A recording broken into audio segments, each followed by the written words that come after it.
প্রিয় দশম শ্রেণী শিক্ষার্থী বন্ধুরা, আজকে আমি তোমাদের শিখাবো ক্যালকুলেটরের সাহায্যে ধারার অঙ্ক করার নিয়ম। হ্যাঁ, তো সসীম ধারা আমি বেছে নিয়েছি আজকে, সসীম ধারা। তো সসীম ধারার ক্ষেত্রে আমি কিছু কিছু টিকগুলো আজকে এক টাইপের টিকগুলো শিখাবো ক্যালকুলেটরের দ্বারা। দেখো, প্রথমত এই টিকটা লক্ষ্য রাখো। সসীম ধারার এটা আমি নিউটন বই থেকে করাচ্ছি। তোমরা নিউটন বই অল বাংলাদেশে ভালো চলে, তো মোটামুটি নিউটন বইটা ভালো করেছে। তোমরা টেস্ট পেপারটা কিনে নিতে পারো। এটা 2023 পরীক্ষার্থীদের জন্য মডেল টেস্টের পরে তোমাদের টেস্ট পেপারটা বের হয়েছে, এটা তোমরা কিনে নিতে পারো। হ্যাঁ, আমি সৌজন্য কপি দিয়েছে। তো দেখো, বইটাতে থেকে আমরা প্রথমত যে টিকটা করব সেটা হলো -8 -3 2 + 7 ধারাটির 15তম পদ নির্ণয় করো। এই তম পদ, যে এততম পদ নির্ণয় করো, এটা তুমি সূত্র দিয়েও করতে পারো। দেখো, এইটুকু তোমাকে ক্যালকুলেটর দিয়ে করলে দেখো কত সহজ হয়। দেখো, 15তম পদ এখানে 62 67 78 83 কোনটা হবে? তো লক্ষ্য রাখো, আমরা প্রথমত এই ধরনের টিকগুলো দেখবো আগে কি ধারা, সমান্তর ধারা না গুণোত্তর ধারা। যেহেতু -3 -8 বিয়োগ করলে +5 হয়, আবার -3 +2 -3 যোগ করলে তোমার মাইনাস করলে, অর্থাৎ দ্বিতীয় পদ বিয়োগ প্রথম পদ করলে +5 হয়, অর্থাৎ শুধু 5 হয়। 7 - 2 দিলেও কত হয়? 5 হয়। তার মানে যে কোনো পদ তার পূর্ববর্তী পদের বিয়োগ ফল কি হয়? একই রাশি হয়। তাহলে এটা একটি কি ধারা? সমান্তর ধারা। তো সমান্তর ধারা আমরা জানি যে সমান্তর ধারাটা কাকে বলা হয়। দেখো, আমি দেখাচ্ছি যে -8 এই -3 +2 +7। হ্যাঁ, তো -3 -8 তাহলে কত হয়? -3 +8 সমান হলো 5। হ্যাঁ, তো আবার যে কোনো পদ তার পূর্ববর্তী পদ, এটা বিয়োগ এটা দিলেও হবে 2 -3, তার মানে 2 + 3 সমান কিন্তু 5। তার মানে এটা বিয়োগ এটা দিলেও 5 হয়। আবার 7 বিয়োগ 2 দিলেও কত হয়? 5। তাহলে এটা একটি সমান্তর ধারা। তো সমান্তর ধারার ক্ষেত্রে তোমাকে পদ সংখ্যা নির্ণয় করতে হবে এইভাবে, যে আগে -8 তুলবা। আগে আমরা এটা চালু করে নিলাম, তারপরে কি করবে? এটা শিফট মোড 3 রিসেট দিবা। তো রিসেট দিবা এইভাবে। তো আমি ক্যালকুলেটর আমার দুটাই আছে, তো এই দুটার মধ্যে যে কোনো একটা করলেও হবে তোমাদের 100ms।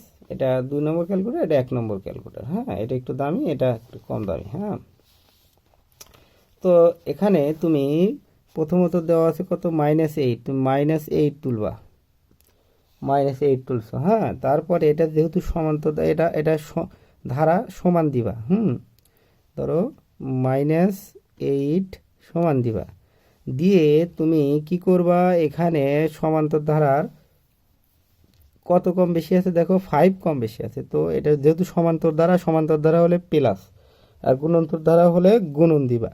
তো প্লাস দিয়ে কত লিখবা? 5 দিয়ে 15তম পদ বলেছে। দেখো, 1 2 3 4 5 6 7 8 9 10 11 12 13 14।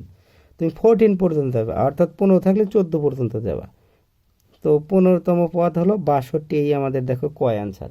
আবার তোমাদের আমি দেখাচ্ছি, প্রথম টিকটা বুঝতে পারলে সবগুলো টিকই তুমি পারবা। হ্যাঁ, যে প্রথম আছে কত? -8 -8 নিবা, তারপরে সমান দিবা, ধারা থাকলে সমান, এবং সমান্তর ধারা হলে প্লাস। এর পার্থক্য কত আছে? 5। তো এই 5 নিবা, দিয়ে আবার সমান দিবা। এই 3 -3 কত? দ্বিতীয় পদ। তার মানে একটা টিভি দিয়ে দ্বিতীয় পদ, তাহলে দুইটা দিলে তৃতীয় পদ, তিনটা দিলে এত, তাহলে একটা দিয়েছে তৃতীয়।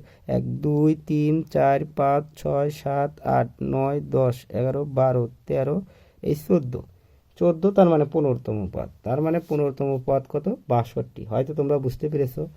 একইভাবে আর কোনটা আছে? দেখো, আমাদের এটা আছে আমার 574 নম্বর টিকটা। লক্ষ্য রাখো, এটা পৃষ্ঠা হলো 224 পৃষ্ঠা, নিউটন বই কিন্তু। হ্যাঁ, নিউটন এসএসসি সৃজনশীল test paper with suggestion plus bank. হ্যাঁ, এটা প্রশ্নটা, টেস্ট পেপারটা তোমরা কিনে নিবা সকলেই। যারা কিনছো তারা তোমরা করতে পারো, অথবা না কিনলেও তোমরা খাতায় প্র্যাকটিস করো।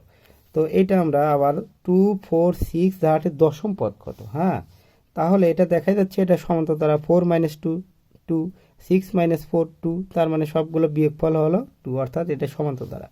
এই ক্ষেত্রে তুমি করবা হলো কি, তোমাকে 2 তুলবা, 2, তারপরে সমান দিবা, যেহেতু সমান্তর দ্বারা প্লাস আর পার্থক্য কত আছে 2, এই 2 দিলা, তাহলে সমান দিবা কত 4, দ্বিতীয় পদ 4, তাহলে একটা যে কয়টা টিভি দিবা, এটা 10টা পদ হলে 9টা, 9 বার দিবা, অর্থাৎ একবার দিয়েছি 2 3 4 5 6 7 8 9, 9 মানে হলো কত আমাদের আসছে 9তম পদ 20, 9 9 মানে 10তম পদ, এই 10তম পদ 20, এই ঘ নম্বর অ্যান্সার। ঘ হয়তো তোমরা দেখতে পারতেছো স্পষ্ট। তো একইভাবে আবার আমি তোমাদের দেখাচ্ছি, দেখো কত সহজ, 2 সমান প্লাস 2, তারপরে এই যে এখানে টিভি দেবা, প্রথম পদ কিন্তু 2 আছে, দ্বিতীয় পদ এত, অর্থাৎ তৃতীয় চতুর্থ পঞ্চম ষষ্ঠ সপ্তম অষ্টম নবম দশম। অথবা এটা দেখবে তো কয়বার চাপ দিচ্ছ, অর্থাৎ 10টা হলে 9 বার চাপ দিবা, তাহলে এটা ক্লিয়ার হলো। হ্যাঁ, তোমরা হয়তো বুঝতেছো, একদম সহজ কিন্তু। হ্যাঁ, তো দেখো এইটুকু তোমার করার দরকারই নেই, তো এগুলো তুমি খাতায় করতে পারো, আবার ক্যালকুলেটর দ্বারাও করতে পারো। তো আবার একই আছে 5 7 9 11, তো তোমাদের প্র্যাকটিস করাচ্ছি আমি, এটাও সমান্তর ধারা, ধারাটির 12তম পদ কত, তাহলে এটা দেখা যাচ্ছে 7 - 5 2, 9 - 7 অর্থাৎ 2, 11 বিয়োগ মাইনাস হলো 9 2, তার মানে সমান্তর ধারা, অর্থাৎ আমরা কি নেব 5 নেব। 5 নিব, 5 পরে সমান দিব, তারপরে প্লাস 5 দিব, দিয়ে দেখো কয়বার টিপব, 12 থাকলে 11 বার, 1 2 3 4 5 6 7 8 9 10 11, দেখো 11 করলে কত হচ্ছে আমাদের 60, দেখো সরি এটা পার্থক্য হলো 2 আছে, তাহলে আমরা 5 সমান প্লাস 2, 2 দিয়ে কয়বার যাব আমরা 11 বার, 1 2 3 4 5 6 7 8 9 10 11, 11 দিলে কত হয় 27, এই দেখো 27 আমাদের অ্যান্সার আছে। হ্যাঁ, তো একইভাবে তোমরা এটা করবা, তো এটাও করেই দিই। লক্ষ্য রাখো এটা কি আছে, এটা আমাদের আছে হলো 1 3, অর্থাৎ পার্থক্য কত আছে 2 আছে, তাহলে 1 দিব, সমান দিব, 1 দিয়ে সমান দিয়ে প্লাস কত দেব 2 দেব 2, তারপরে আমরা সমান দেব কয়বার, দেখো ধারাটির পদ সংখ্যা কত, পদ সংখ্যা কত, তার মানে আমরা এই 101 আসা পর্যন্ত আমরা কয়বার টিপবো সেটা লক্ষ্য রাখবো, তাহলে 101 পর্যন্ত আসবো। হ্যাঁ, তাহলে 1 2 3 4 5 6 7 8 9 10 11 12 13 14 15 16 17 18 19 20 21 22 23 24 25 26 27 28 29 30 31 32 33 34 35 36 37 38 39 40 41 42 43 44 45 46 47 48 49 50, 50তম আসছে হলো কত 101, তাহলে এই 101 আসছে 50, তার মানে 51তম পদ, কততম পদ 51তম পদ, দেখো কয় অ্যান্সার আছে। হ্যাঁ, বুঝতে পেরেছো হয়তো, একদম সহজ। দেখো ভিডিওটি খুব মজাদার, তো তোমরা অবশ্যই ভিডিওটি শেয়ার করো এবং এরকম ভিডিও পাওয়ার জন্য লাইক কমেন্ট শেয়ার করবে। হ্যাঁ, এফবিতে শেয়ার করতে পারো তোমার বন্ধুদের শেখানোর জন্য। এখন আমরা আরেকটা নিয়মে যাব। হ্যাঁ, এইটা আরও একটু বিস্তারিত করাই যেন তোমাদের সুবিধা হয়, এরকম আমি আরটি কোন ধরনের করাবো, আর একটা করব হলো নির্দিষ্ট পদ হলো, আর একটা হলো সমান্তর ধারা করাইলাম, এখন আমি একটু গুণোত্তর ধারা করাই। হ্যাঁ, তো গুণোত্তর ধারা দেখো কোথায় আছে, এই যে আমরা গুণোত্তর ধারাটা করাবো, এই গুণোত্তর ধারাটা করাবো, কত আছে 32 16 প্লাস 8, ধারাটির কোন পদ এত, তার মানে কততম পদ এত, এটা বের করতে হবে। তাহলে দেখা যাচ্ছে এটা আমাদের গুণোত্তর ধারা, গুণোত্তর ধারা কি 16 ভাগ 32 সমান হাফ, 8 ভাগ 16 সমান হাফ, অর্থাৎ প্রতি পদের ভাগফল, অর্থাৎ যে কোনো পদ তার পূর্ববর্তী পদের ভাগফলে একই হয়, অতএব ইহা একটি গুণোত্তর ধারা। তো গুণোত্তর ধারা কিভাবে করব, লক্ষ্য রাখো একদম সহজ কিন্তু। প্রথম আমরা 32 লিখব, তারপরে কত লিখব ইকুয়াল লিখব, তারপরে এখন আমাদের এই ভাগ কত আছে, হাফ আছে। হ্যাঁ, হাফ কিন্তু আছে, তাহলে গুণন দেব, গুণোত্তর ধারা হলে গুণন, হাফ লিখবো হলো এই ব্র্যাকেট 1 এ বাই বি হলো 2, হয়তো হাফ বুঝতে পেরেছো কিভাবে লিখতে হয়, যে 1 হাফ, এটা দিয়ে আমরা কি দিব এখন সমান দেব 1, তাহলে কত পর্যন্ত যাব, এই 1/4 যে পর্যন্ত না আসে, একবার দিয়েছি 2 3 4 5 6 7, তার মানে 7 বার টিপে আসছে, তার মানে অষ্টম পদ, কত পদ অষ্টম পদ, দেখো গ নম্বর দেওয়া আছে, হয়তো বুঝতে পেরেছো। দেখো আবার তোমাদের দেখাই যে 32 তুলবা, সমান দিবা, যেহেতু ধারা থাকলে সমান দিবা, আর গুণোত্তর ধারা হলে গুণন, আর সমান্তর ধারা হলে প্লাস। তো গুণনটা আমরা দিলাম, দিয়ে কত দেবো, হাফ। এই যে যেহেতু আমরা 32 ভাগ 16 ভাগ 32 সমান কিন্তু হাফ, তার মানে হলো সাধারণ অনুপাত।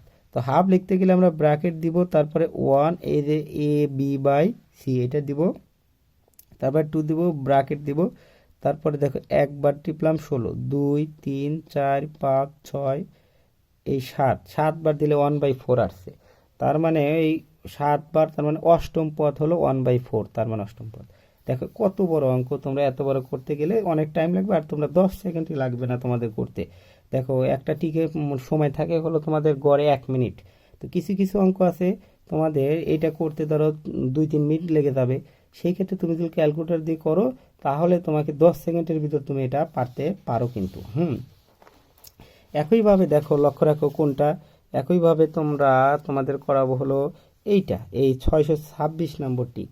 এটা কিন্তু সবগুলো কিন্তু বোর্ডের টিক, খুবই গুরুত্বপূর্ণ। এটা 22 সালে আসছে যশোর বোর্ডে, এটা কিন্তু 20 সালে আসছে ঢাকা বোর্ডে। তো বোর্ডের টিক খুবই গুরুত্বপূর্ণ টিক। তো প্রথম আছে কত, আমরা 256। তো আমরা 256 যথারীতি আমরা 256 তুলবো। তো যথারীতি আমরা 256 তুলে ফেলি, এইটা কিন্তু এটা 256 যদি আমরা তুলি তাহলে 256 তুললাম। তারপরে কি তুলবো, ইকুয়াল দেব, তারপরে কত, গুণন, যেহেতু গুণোত্তর ধারা, এটা গুণোত্তর ধারা দেখা যাচ্ছে, এটা সমান্তর তো হবেই না। তো এটা কত আছে, এটাও কিন্তু ওই হাফই আছে, দেখো এটাও কত আছে, হাফ, এটার সেমই সেম।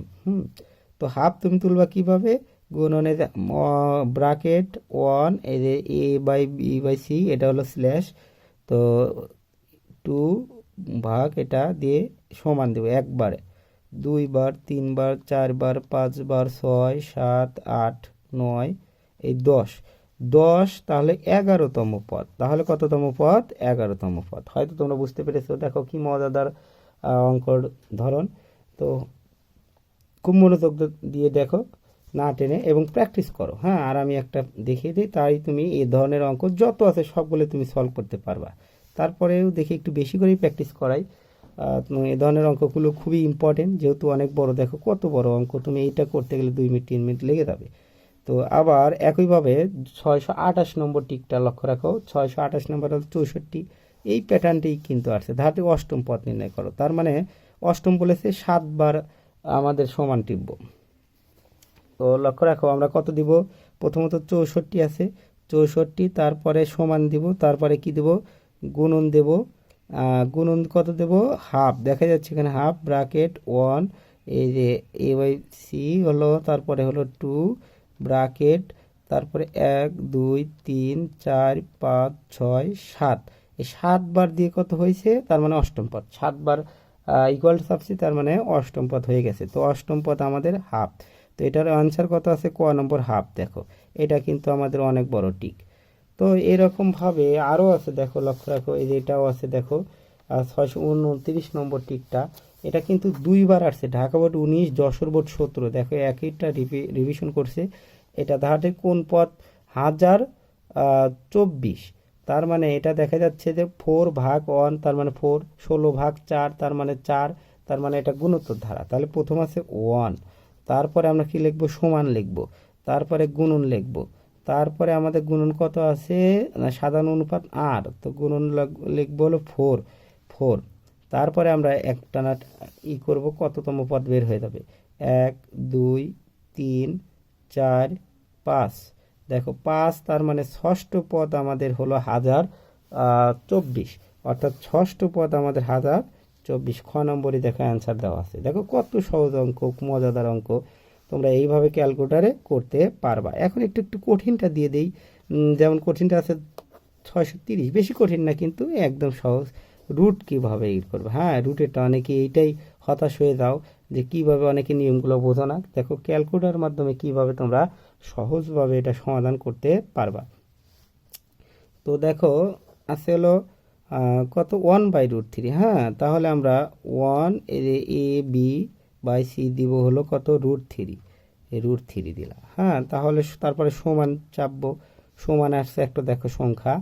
এখন আমরা যেহেতু এটা গুণোত্তর ধারা, এটা দেখো -1 ভাগ এটা দিলে -√3, আবার √3 ভাগ হলো -1 সমান √3, তার মানে একই হয়, তাহলে এটা গুণোত্তর ধারা। গুণোত্তর ধারার ক্ষেত্রে এখন আমরা গুণন দিব। গুণন দিয়ে লক্ষ্য রাখো, এখন তো আমরা কি তুলব, √3 -√3 কিন্তু তুলব। তো এই আমরা গুণন দিয়ে কত দেব, ব্রাকেটটা দিতে পারো, ব্রাকেট -√3, তারপরে ব্রাকেট দিতে পারো। তারপরে তুমি লিখতে পারো, দেখো যেহেতু অষ্টম পদ 7 বার দিব, 1 2 3 4 5 6 7, 7 বার দিলে দেখো -27, হ্যাঁ, তার মানে অষ্টম পদ হলো কত, -27। অর্থাৎ আমাদের খ, দেখো খ কত আছে, -27। দেখো একদম মজাদার অঙ্ক, খুবই সহজ, তোমরা হয়তো বুঝতে পারছো। তো এর সে আর কি প্র্যাকটিস করাবো, প্রায় শেষ, সবগুলো নিয়মই প্রায় শেষ। তারপরেও দেখো এটা আছে 637 আছে, অনেকগুলো রুলস আছে, হ্যাঁ। তারপরে আছে হলো 634 আছে, তারপরে 635 আছে, এগুলো তোমরা করতে পারবা হয়তো। তো দেখো এগুলো করেই দেই, খুব মজাদার অঙ্ক। 8 16 24, তার নবম পদ কত, তাহলে কত দিবা, 8 সমান, যেহেতু এটা গুণোত্তর ধারা, গুণন, এটা দেখা যাচ্ছে ডাবল, 8 দুগুণে 16, তারপরে কত আছে, এটা এটা সমান্তর ধারা। তো সমান্তর ধারা তো আগে শিখিয়েছি, তো ওটা করার দরকার নাই। এইটা দেখো, এটা আর এটা একই, কিন্তু 630-এর একই, এটা পারার কথা তোমাদের। এটা দেখো কোমা দিয়ে আছে, কোমা দিয়েও যা, প্লাস এগুলো দিয়ে করলে একই, হ্যাঁ। তো ধারাটির সাধারণ অনুপাত কত, এটা এটা ওই সাধারণ অনুপাত, একদম সহজ, এটা থাকে। তারপরে আছে হলো তোমার 128 32 কততম পদ, হাফ, এটাও একই নিয়ম। তো এই যে এটা আছে একটা, দেখো এটা 1/√3, এই একই নিয়ম, এটার সাথে একই নিয়ম। অষ্টম পদ জালালাবাদ ক্যান্টনমেন্ট স্কুল, এটা করেছে। তো তোমরা এইগুলো তোমরা প্র্যাকটিস করো। তো আমি অনেকগুলো দেখেছি। তো ভিডিওটি ভালো লাগলে অবশ্যই একটা লাইক কমেন্ট করবা কিন্তু, এবং যারা সাবস্ক্রাইব করোনি অবশ্যই সাবস্ক্রাইব করে রাখবা। দেখো একটা ভিডিও বানাতে অনেকেই মনে করে 20 মিনিটের একটা ভিডিও তোমার বানাতে, এটাই মধ্যে কষ্ট শেষ। একটা ভিডিওর পিছনে প্রায় অর্ধেক দিন চলে যায়, তো অনেক কাজ করতে হয়, তারপরেও অল্প কাজ টাজ করে তোমাদের ভিডিওগুলো ছাড়ি, হয়তো ভালো হয় না তেমন, তবুও তোমরা একটা লাইক কমেন্ট করলে ভিডিও তৈরি করার আগ্রহ বেড়ে যায়। তো অবশ্যই তোমরা ভিডিওটি দেখে যদি উপকৃত হও, তাহলে এরকম ভিডিও আরও পাওয়ার জন্য অবশ্যই চ্যানেলটি সাবস্ক্রাইব করে আমার চ্যানেলের সাথেই থাকো। ধন্যবাদ সকলকে।